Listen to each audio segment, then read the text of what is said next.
కాంగ్రెస్ పార్టీలో చేరినరో ఇది పూర్తిగా చట్ట వ్యతిరేకమైన పని, అవినీతికరమైన పని. ఈ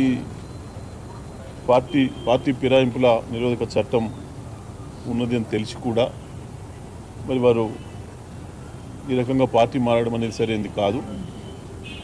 మరి చట్టం ప్రకారం వీరిద్దరు సభ్యత్వాలు కూడా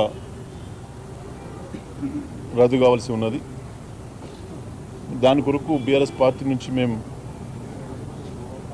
స్పీకర్ గారికి పిటిషన్ ఇవ్వడం కొరకు మేము నిన్న నుంచి ప్రయత్నం చేస్తూ ఉన్నాం.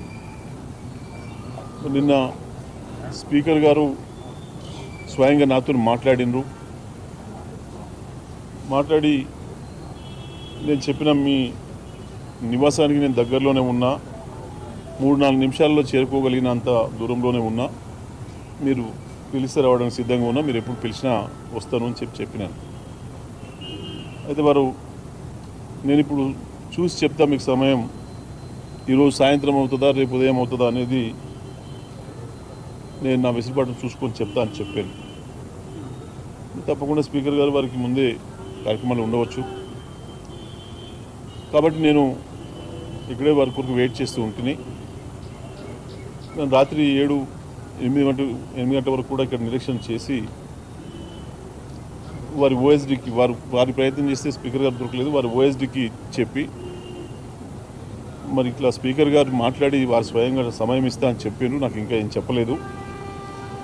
మరి రాత్రి అయింది, కనీసం మరి రేపు ఉదయమైనా ఏ సమయం ఇస్తారో ఒకసారి తెలుసుకొని చెప్పండి అని చెప్పడం జరిగింది. మళ్ళీ ఈరోజు ఉదయం నుంచి కూడా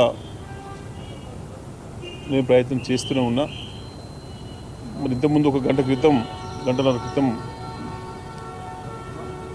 వారి ఓఎస్డీ గారు మాత్రం ఫోన్లో దొరికారు. నాకు దొరికి సార్ వికారాబాద్కి వచ్చిండ్రు, ఇక్కడ ఏదో కార్యక్రమాల్లో పాల్గొంటున్నారు అని మాట చెప్పింది. నేను చెప్పిన మరి ఏ సమయానికి మళ్ళీ వస్తారు, ఏ సమయానికి నన్ను ఎక్కడికి రమ్మంటారు చెప్తే వారు ఎక్కడ చెప్తే అక్కడ రావడానికి నేను రెడీగా ఉన్నా, చెప్పండి అని చెప్పినాం. ఆయన వారు ఇంతవరకు స్పందించడం లేదు, మళ్ళీ ప్రయత్నం చేస్తే కూడా స్పందించడం లేదు. మరి మేము తప్పని పరిస్థితులలో మాకున్న ఇతర మార్గాలు ఈమెయిల్ ద్వారా మేము మా కాంప్లైంట్ పిటిషన్స్ను పంపడం జరిగింది. అదేవిధంగా స్పీడ్ పోస్ట్ ద్వారా కూడా పంపించడం జరిగింది. 2 మార్గాల ద్వారా స్పీకర్ గారి ఈమెయిల్కి పంపించడం జరిగింది. వీరిద్దరిపైన 2 పిటిషన్లు, వారి అడ్రస్కి స్పీడ్ పోస్ట్ ద్వారా కూడా పంపించడం జరిగింది. ఇదే సందర్భంలో శాసనసభ కార్యదర్శికి కూడా పంపించడం, మరి స్పీకర్ గారికి అందజేయండి అని చెప్పి. స్పీకర్ గారు దానిపైన ఏం స్పందిస్తారు, తదుపరి వారు ఏం చర్యలు తీసుకుంటారనే దాన్ని బట్టి మా చర్యలు ఉంటాయి. తప్పకుండా చట్టపరంగా న్యాయపరంగా మాకున్న అన్ని అవకాశాలను వినియోగిస్తాం.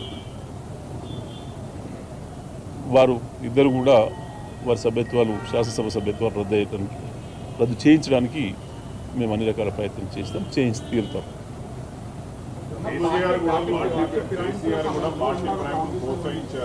అసలు బీఆర్ఎస్కి ఫిరాయింపుల అంశం మీద మాట్లాడిన నైతిక అర్హత లేదు, కాంగ్రెస్ లాంటి సిపిఐ లాంటి పార్టీ కూడా వాళ్ళకు ఉంటుందా, వాళ్ళు కూడా ఫిరాయింపులు చేసి మాట్లాడే వరకు కదా. పార్టీ ఫిరాయింపుల చట్టం అనేది తెచ్చింది కాంగ్రెస్. పైగా ఈ మధ్యకాలంలో పార్లమెంట్ సాధారణ ఎన్నికల కంటే ముందు కాంగ్రెస్ పార్టీ, భారత జాతీయ కాంగ్రెస్ పార్టీ వారి మేనిఫెస్టోలో చాలా క్లియర్గా చెప్పింది, ఈ పార్టీ ఫిరాయింపులు అనేది ఏదైతే ఉన్నాయో ఇది మంచిది కాదు, ఇది మంచి సంప్రదాయాన్ని నెలకొల్పడం లేదు, దీన్ని మనం పూర్తిగా వ్యతిరేకిస్తూ ఉన్నాం. పార్టీగా ఏ చట్టం అయితే ఏదైతే ఉందనో ఆ చట్టానికి మరింత పదును పెడతాం, పార్టీ ఫిరాయింపుల నిరోధక చట్టానికి మరింత పదును పెడతాం.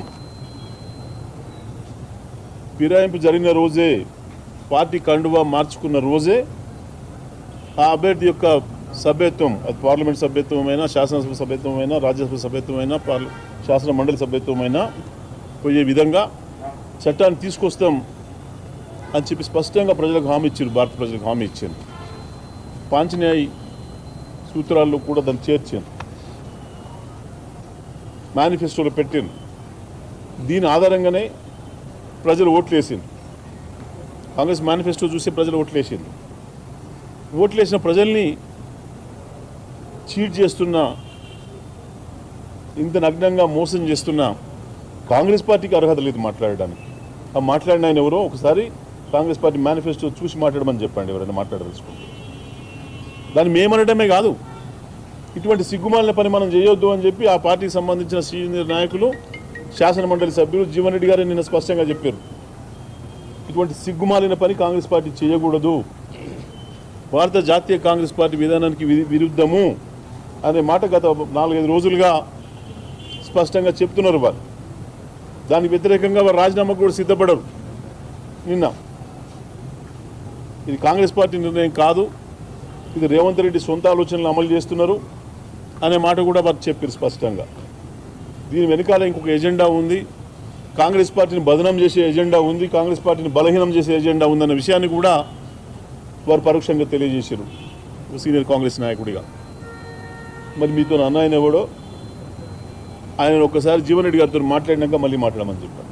మరొక విమర్శ కూడా కాంగ్రెస్ పార్టీ చేస్తుంది. 19 మంది ఎమ్మెల్యేలను గతంలో కేసీఆర్ లాక్కున్నాడు, కొనుగోలు చేస్తుందని చెప్తుంది. ఇప్పుడు మేము కేవలం ఆహ్వానిస్తున్నాం, వాళ్ళు సిగ్గుండాలి చెప్పుకోవడానికి ఈ మాట. ఆ రోజు వాళ్ళందరికీ కలిసి చట్టంలో ఉన్న అవకాశం ప్రకారం మేము విలీనం అవుతాం, మా ఎల్పీని విలీనం చేస్తాము అని చెప్పి చట్టబద్ధంగా విలీనం చేశారు. లేకపోయింటే డిస్క్వాలిఫై అయ్యేవాళ్ళు కదా. కోర్టు కూడా వెళ్ళిన వీళ్ళు. ఏం జరిగింది ఆ రోజు? కేసీఆర్ ఎక్కడ తప్పు చేయలేదు, బీఆర్ఎస్ పార్టీది టీఆర్ఎస్ పార్టీది పొరపాటు కాదు, మీ సభ్యులకే మీ పార్టీ పైన విశ్వాసం లేక చట్ట ప్రకారం 2/3 మెజారిటీతోని విలీనం చేయడం జరిగింది, కాబట్టి దీంట్లో మనం చేయడానికి ఏం లేదు, చట్టబద్ధంగానే జరిగిందని కోర్టు చెప్పింది తీర్పు. ఈ మాట్లాడడానికి బుద్ధి ఉండాలి ఏమైనా, ఇంత స్పష్టంగా కనబడుతుంది. ఇవాళ అడగలేదా? ఇంటింటి పోయి కండవగా పోచుకుంటే సిగ్గు లేకుండా ఒక ముఖ్యమంత్రి స్థాయిలో ఉండి ఇంటింటి పోయి కండవ కప్పుకొని, కేసీఆర్ ఏం కండవ కప్పలేదు ఎవరికి, అందరికందరూ వచ్చి జాయిన్ అయ్యారు చట్ట ప్రకారం. అదే శ్రీనివాస్ రెడ్డి గారిని రెస్పాండ్ కమ్మని చెప్పండి, వారే కదా ముందు శాసనసభలో స్పీకర్కి ఆ రోజు తప్పు చేసిండా అప్పు చేసిండా చెప్పమని చెప్పండి, చట్ట ప్రకారం చేసిండా చట్ట విరుద్ధంగా చేసిండా చెప్పమని చెప్పండి. ఎమ్మెల్యేల మీటింగ్ పైన కూడా వాళ్ళు కామెంట్ చేస్తారు, గతంలో ప్రగతి భవన్ మెట్లు కూడా ఎక్కలేదు, ఇప్పుడు ఎందుకు గ్రూపుగా రమ్మని చెప్పి అదే బుద్ధి లేని మాటలేదు. ఇంకా ఎవడు ఈడియట్స్ మాట్లాడతారు. రోజు కలిసినాం మేము, కేసీఆర్ గారు కలవని రోజే లేదు. మేము బృందాలుగా కలుస్తాము, ఎందుకు మీకెందుకు లాగులు తడుస్తున్నాయి, మీరు ఎందుకు భయపడుతున్నారు? కేసీఆర్ గారు కలవడం మొదలైందనగానే మీకెందుకు లాగులు తడుస్తున్నాయి? మా పార్టీ నాయకులు మా కేసీఆర్ కలిస్తే మీరెందుకు కొనుక్కుతున్నారు, మీరెందుకు మాట్లాడుతున్నారు దాని గురించి? మీ ముఖ్యమంత్రికి ఇంటికి ఓడోడు దొంగలు వచ్చిపోతున్నారు, మేమే మాట్లాడతలేం కదా. సాటుగా ఓడోడు మూటలు తీసుకొని వచ్చిపోతున్నాడు, మేమే మాట్లాడతలేం కదా. ఏమేమి మంచుకుంటున్నారు? అరే కేసీఆర్ దగ్గరికి తప్పకుండా పోతారు. ఈ మా భవన్ మేము వస్తూనే ఉంటాం ప్రతిరోజు. కేసీఆర్ ఇంటికి పోతాం, కేసీఆర్ ఇంకొక అడుగున పోతాం. ఎందుకు పోరు? ప్రజలు వస్తున్నారు, తండోపతండాలుగా ప్రజలు వస్తున్నారు. ఎందుకంటే మీ చక్కదనం అప్పుడే అర్థమైపోయింది, తేలిపోయాను. మీరు ఇచ్చిన హామీలు బూటకమని, మీరు కేవలం మోసగాండ్లని, పగడి దొంగలని ప్రజలకు అర్థమైపోయింది. అందుకే మళ్ళీ కేసీఆర్ బాట పడుతున్నారు ప్రజలు. ఒక మన నాయకులే కాదు, ప్రజలు వస్తున్నారు. గతంలో దానం నాగేందర్ పోయినప్పటి నుంచి కూడా మీరు స్పీకర్ని కలిసే ప్రయత్నం చేస్తున్నారు, అప్పటి నుంచి సమయం లేదు, ఇన్నగోలేదు, టైం లేదు. ఇప్పుడు ఓఎస్డీతో మాట్లాడాలంటున్నారు, అసెంబ్లీ కార్యదర్శితో మాట్లాడుతున్నారు. స్పీకర్ ఎందుకు అందుబాటులోకి రావట్లేదు? అది మీద కూడా ఏమైనా ప్రెజర్ ఉందనుకుంటారా ఏంటి? అది ఆయన చెప్పాలి కదా. స్పీకర్ గారిని అడిగాల్సిన ప్రశ్న నన్ను అడుగుతున్నారు. స్పీకర్ గారిని అడిగారు ఆ విషయం. మరి న్యాయంగా ఇవ్వాలి. వారు ఏం చెప్పినారు? మేము పార్టీలకు అతీతమైన మనిషిని కదా స్పీకర్ మాట్లాడేది. ఒకసారి స్పీకర్ చైర్లో కూర్చున్న తర్వాత నాకు ఎటువంటి వివక్ష ఉండదు, నేను పార్టీలకు అతీతంగా పనిచేస్తా అని చెప్తారు కదా. వారు నిన్న నాకు నేను సమయం అడిగినప్పుడు ఏమేం చేస్తున్నాడు ఏందనే విషయాలు నేను మాట్లాడను. వారు ఎంత బిజీగా ఉన్నారనే విషయాలు నాకు సంబంధం లేదు. నేను అడగటం గౌరవంగా ఒక శాసనసభ్యుడిగా నేను అడగాల్సిన పద్ధతులు అడిగినా, వారు రెస్పాండ్ కావాల్సిన పద్ధతులు కాలేదు. నాకున్న ఇతర మార్గాలు ఎంచుకున్నాను. పేపర్లు, టీవీలు, మీరు లీగల్గా ఫైట్ చేస్తున్నారు ఎమ్మెల్యేల పైన, అనాథల కోసం ఇంత జరుగుతున్న ఈ అంశాలపైన ఎందుకు ఆయన రెస్పాండ్ అవ్వట్లేదు? రీజన్ ఏంటి? రీజన్ వారే చెప్పాలి. మేము కూడా దానికి తగిన సమయంలో తగిన రీతిగా స్పందిస్తాం. సార్ గూడెం మైపాల్ రెడ్డి ప్రస్తుతం ఢిల్లీలో ఉన్నారు, ఆయన పార్టీ మాత్రం వార్తలు వస్తున్నాయి, మీరు ఏమైనా సంప్రదించారా? మీకు ఏవో తెలియలేని మాటలు, పంచమాల మాటలు ఇవన్నీ కూడా. ఈడ రేవంత్ రెడ్డి ఇంటింటికి వచ్చి తిరుగుతుంటే ఆయన పాపం ఢిల్లీ దాకా ఎందుకు పోవాలి? రేవంత్ రెడ్డి ఢిల్లీలో తిరిగి ఆ పనిలో ఉంటే అభివృద్ధి పనులు వదిలిపెట్టి, రైతు బంధు వదిలిపెట్టి, రుణమాఫీ వదిలిపెట్టి, 2500 పెన్షన్ వదిలిపెట్టి, చేయాల్సిన వదిలిపెట్టి, జాబ్ క్యాలెండర్ తయారు చేసిన వదిలిపెట్టి కండువా పట్టుకొని ఇంటింటికి తిరుగుతున్నాడు. మీ గప్పనా నీ గప్పనా నీ గప్పమా అని ఈయన తిరుగుతుంటే, ఆయన దుకాణం నాకు ఈయన పోయి అక్కరైంది, ఈయన ఇంటికి ఆయన వస్తుంటే. Right, thank you.